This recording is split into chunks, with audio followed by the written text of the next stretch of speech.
Bienvenue à tous. Vous êtes dans Stratégie Éco, votre émission économique sur Vox Africa, qui donne la parole aux chefs d'entreprise, aux érudits de l'information économique et de l'économie. Aujourd'hui, on va parler d'un secteur qui est en plein boom sur le continent, le secteur de l'immobilier. On reçoit un expert, il a son entreprise, c'est monsieur René Zita, qui est directeur de SRL NN Services Immobilier et Construction. Bonjour monsieur René Zita. Bonjour monsieur Tibala. Alors, très heureux de te recevoir sur le plateau de Stratégie Éco. Comme je le disais tantôt à l'entame de l'émission, c'est un secteur qui est en plein boom sur le continent africain. Alors, bon, on va vous laisser vous présenter à nos téléspectateurs qui nous suivent et après on reviendra pour parler de ce secteur. Qui est alors monsieur Zita?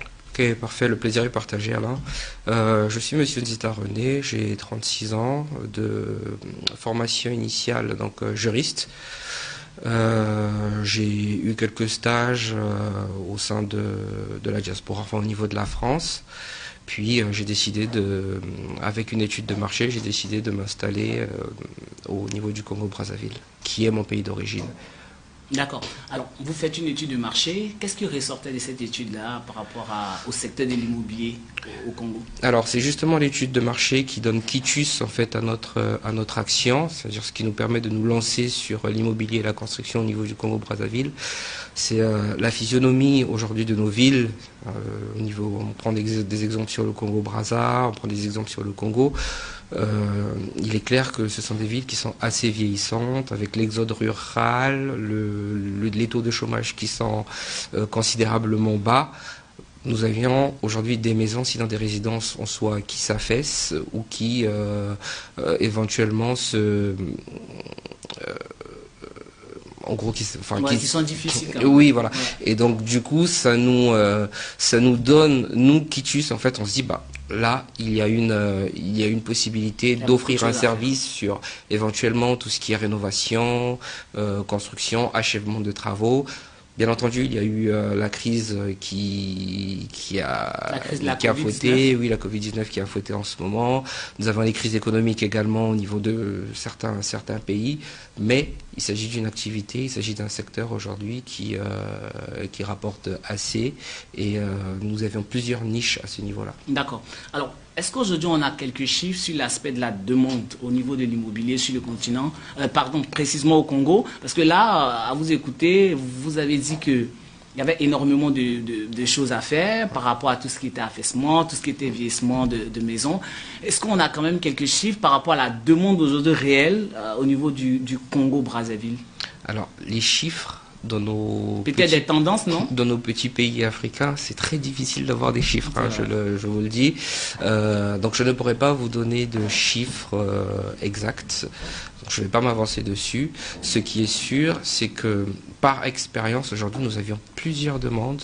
On pourrait en avoir beaucoup. Alors, ce qu'ils demandent, c'est quoi? Est-ce que ce sont des maisons basses? Est-ce que des gens demandent des duplex? C'est quoi les demandes? En fait, la plupart du temps, ce sont des personnes de la diaspora qui appellent, qui ont voyagé, qui sont sortis et qui veulent construire au pays. Pourquoi? Parce que aujourd'hui, vu que nous faisons également de la rénovation, aujourd'hui, la difficulté, c'est que la rénovation coûte cher et elle n'est pas à portée de main.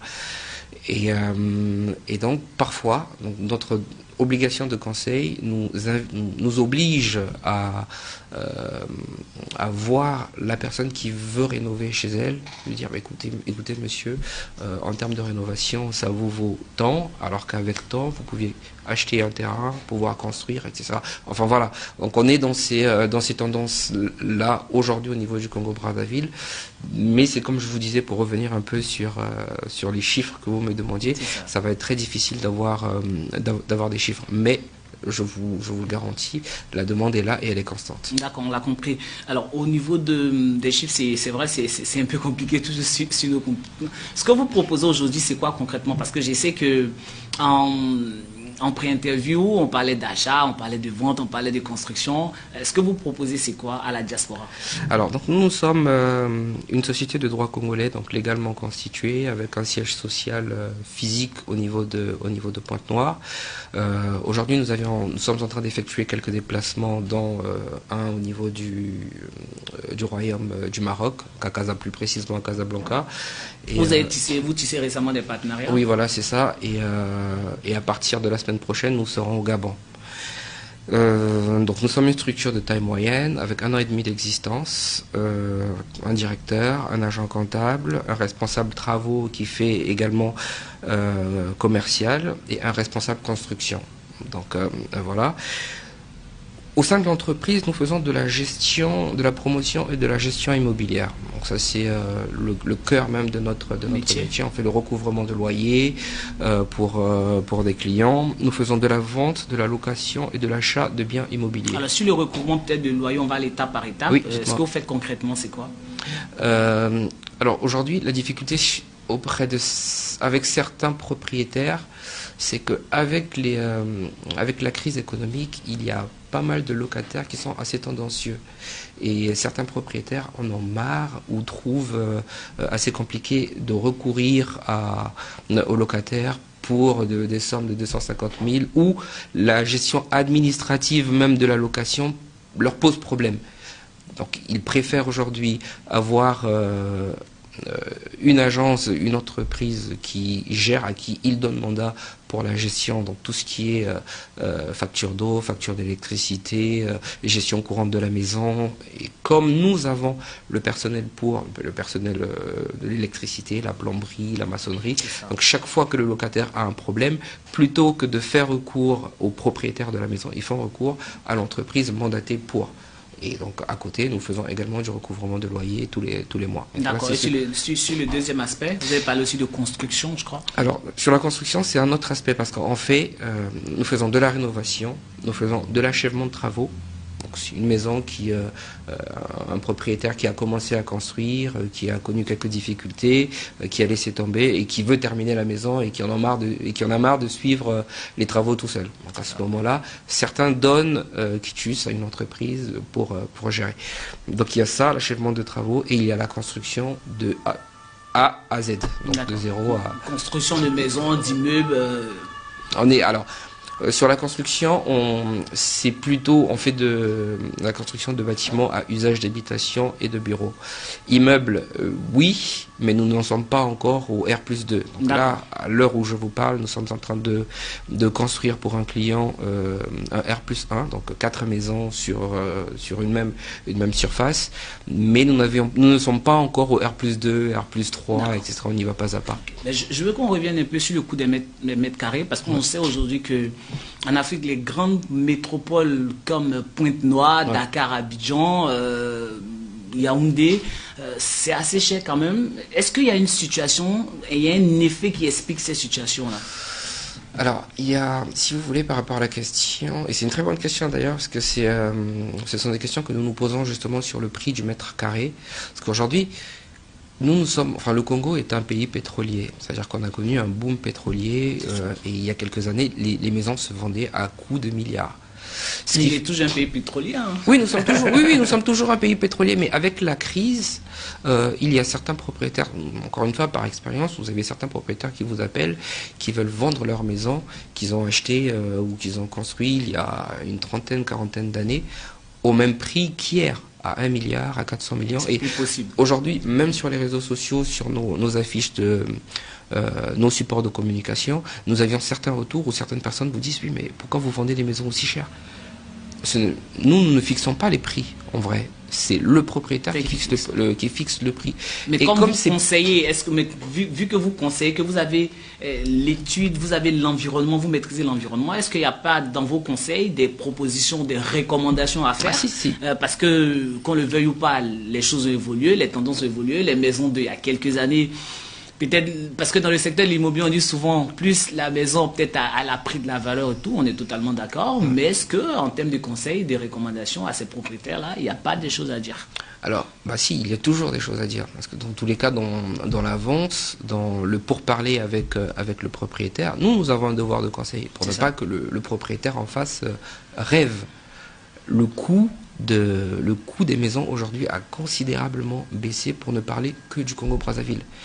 Et nos parents, donc les propriétaires, vous en avez certains qui rêvent encore. Et c'est pareil pour la location. Des maisons que nous faisions louer hier à 250 000, aujourd'hui sont à 130 000.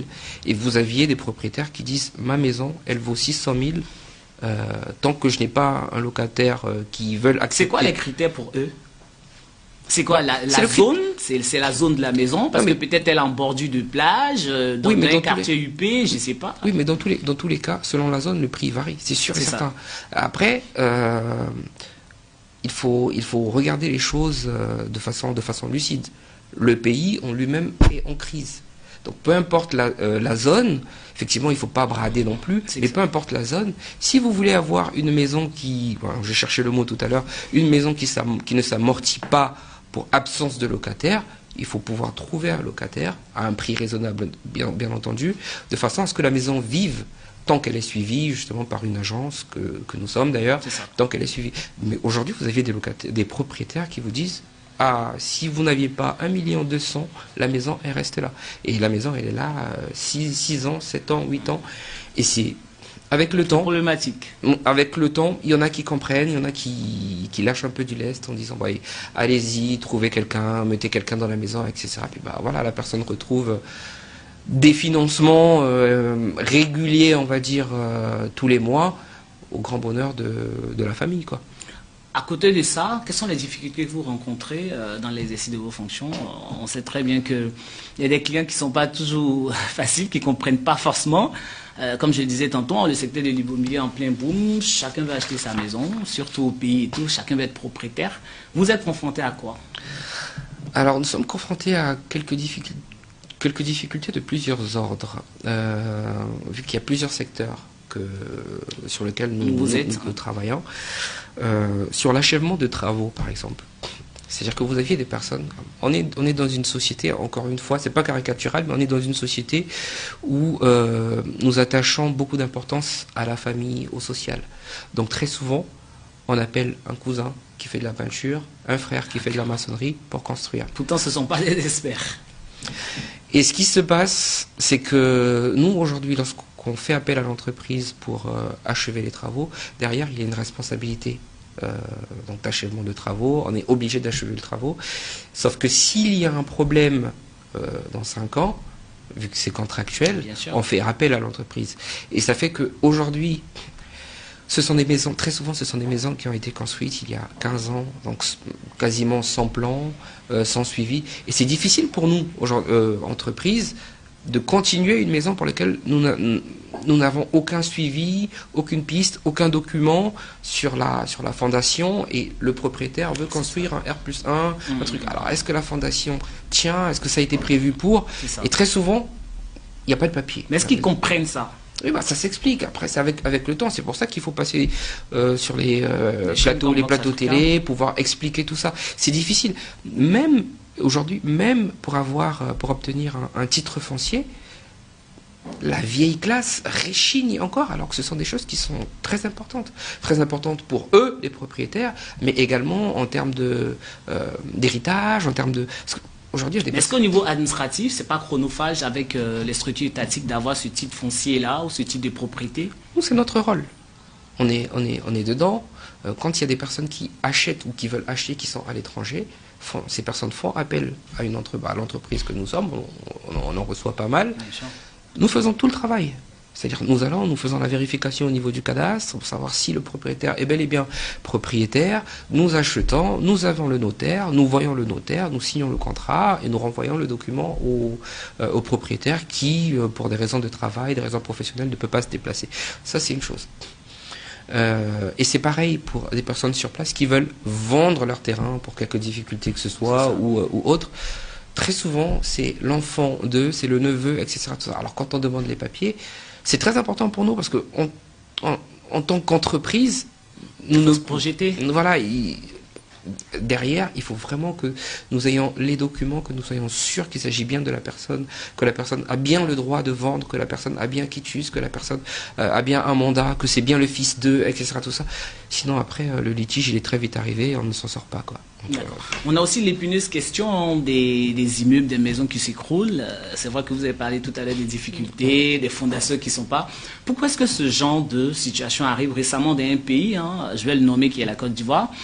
On a un immeuble, je crois, de R+4, R+3 qui s'est écroulé dans un quartier UP qui est la Riviera, pour ceux qui connaissent un peu Abidjan. Aujourd'hui, lorsqu'on regarde sur les réseaux sociaux, lorsqu'on regarde à la télé, on a énormément d'immeubles qui s'écroulent. Vous qui êtes un expert, Oui. Est-ce qu'il y a des conseils à donner aux propriétaires, aux gens qui ont envie de construire? Et puis pourquoi est-ce que l'État ne prend pas ses responsabilités face, on va dire, à ces constructeurs véreux-là? C'est vrai qu'il y a quelques difficultés, et il y a quelques difficultés dans ce secteur-là. C'est justement parce que souvent, nous ne voulons pas prendre les choses très sérieusement. C'est comme je vous disais au départ, nous, sur un R+3, un R+4, on ne fait pas, parce qu'on n'a pas cette expérience-là. Donc un client qui vient nous voir et c'est déjà arrivé à 2 reprises, pour un R+4, c'est de l'argent. Mais derrière, il y a une question de responsabilité. Donc le professionnalisme nous impose de dire non, parce que nous ne pouvons pas le faire. C'est ça. Pourtant, ce sont des éléments, nous pouvons voir une autre personne, ou une autre entreprise qui a pignon sur rue et qui sait le faire, pour pouvoir démarcher avec, etc. Mais nous ne pouvons pas le faire, donc nous ne le faisons pas. Alors aujourd'hui, c'est sûr que ça va arriver. Si jamais nous demandons à telle ou telle entreprise de faire un immeuble dont ils n'ont pas la maîtrise, dont ils n'ont pas l'expérience, il faut s'attendre à ce que ce genre d'événement-là arrive. Et c'est dommage, parce que est-ce que c'est assuré, est-ce que c'est pas assuré, comment ça se passe après pour les sommes engagées. Enfin, voilà, moi c'est très sincèrement, c'est contractuel. Derrière, il y a une responsabilité. Il y a des choses auxquelles je pense qu'il faut faire attention, que ce soit sur la vente, que ce soit sur la construction. Ne pas aller, vraiment, quand vous allez vers une entreprise, demandez si l'entreprise a ses agréments, demandez si l'entreprise, pour être sûr que vous êtes bel et bien en face d'une entreprise légalement constituée, qui a expérience. Qu'est-ce qu'elle a déjà fait? Est-ce que les maisons, sinon les résidences que cette entreprise a déjà eu à construire, tiennent depuis combien d'années? Enfin voilà, ce sont des études qu'il nous faut faire obligatoirement avant de nous engager sur une quelconque construction. Alors, quels sont vos projets aujourd'hui par rapport à votre structure? Alors, nous aujourd'hui, nous sommes sur... l'idée, c'est vraiment d'avoir plus de personnes. Donc, comme je vous disais, on est vraiment dans la gestion immobilière. Et on a un bilan, pour ne parler que du bilan, on a un bilan assez positif. Ça fait presque 2 ans, on l'a dit. Hein. Oui, voilà, donc on a une dizaine de clients en gestion immobilière, on a 9 maisons rénovées, 2 contrats de maison en achèvement de travaux sur Brazzaville, 5 ventes immobilières devant notaire, donc là je parle des terrains nus et des maisons bâties, et nous avions 5 bâtiments en construction à l'heure où je vous parle. Donc, on va dire le bilan est positif quand même. Il est plutôt en 1 an et demi, il est plutôt positif, et on pourrait faire plus. C'est vraiment parce que on y va pas à pas, on gagne de l'expérience, on gagne en confiance, en maturité. Puis je pense que d'ici l'année prochaine, on pourra s'engager sur d'autres éléments, offrir d'autres services. Parce que là, on est en train de réfléchir sur une économie circulaire, pouvoir acheter le matériel de construction chez nous.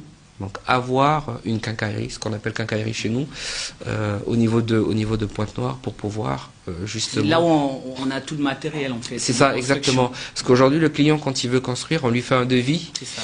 Et il cherche le matériel un peu partout. Il peut, généralement, il demande au constructeur d'acheter. Et l'idée, c'est qu'aujourd'hui, vu que nous achetons chez des partenaires, l'idéal, c'est que demain, nous achetons chez nous, pour faire une économie circulaire. Donc, que ce soit au Gabon, que ce soit à Pointe-Noire, on s'achemine un peu vers ces éléments-là. Après, il y a plusieurs services derrière. C'est vraiment comment vous appelez ça, la plomberie, l'électricité, enfin tous ces éléments-là, ce sont des services que nous mettons à disposition. Derrière, il y a la mise à disposition du personnel également de maison, qui peut être une activité connexe. C'est ça. Donc il y a pas mal de points sur lesquels nous sommes en train de réfléchir pour des années à venir. Après, vous avez parlé du Gabon, un mot peut-être sur le Gabon, ce que vous faites là-bas aussi. Alors le Gabon, vous venez d'arriver au Gabon, c'est ça? Nous n'y sommes pas encore. D'accord. Donc, pour la petite histoire, j'y vais demain. Okay. Donc pour de la prospection, nous avions quelques contacts avec les professionnels sur place, donc les notaires. Pourquoi avoir choisi le Gabon? Parce qu'en fait, c'est une ville à proximité. C'est à côté peut-être du Congo. Du Congo, oui, on est. L'idée c'est ça, c'est de ne pas. Pas aller loin, non? De ne pas nous...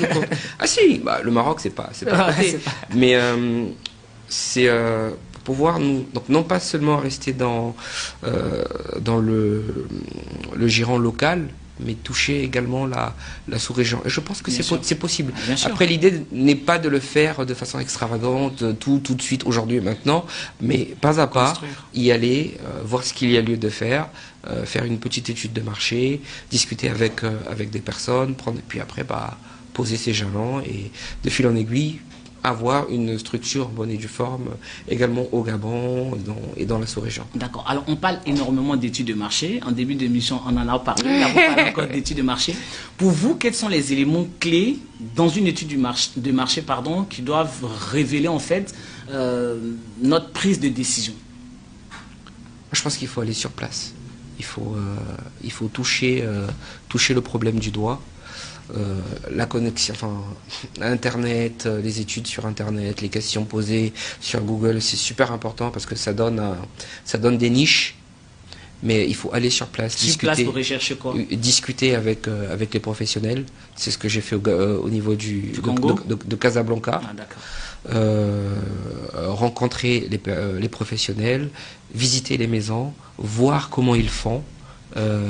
Prendre des conseils aussi quand c'est possible, garder le contact, et à ce moment-là on a le pouls du professionnel. C'est lui qui vous dit effectivement il y a un marché, il y a de quoi faire, ou c'est super compliqué, et même si la personne n'est pas très sincère, vous étant sur place, vous voyez aujourd'hui le Casablanca, dans 5 ans c'est plus la même chose. Tout est en construction. Donc, au Gabon, c'est pareil. Nous avons commencé à faire des recherches, à regarder, à nous poser des questions, nous-mêmes déjà, à faire des études de marché sur Internet pour voir, mais qu'est-ce qu'il en est en fait de toutes les résidences dépourvues de propriétaires, des maisons inachevées.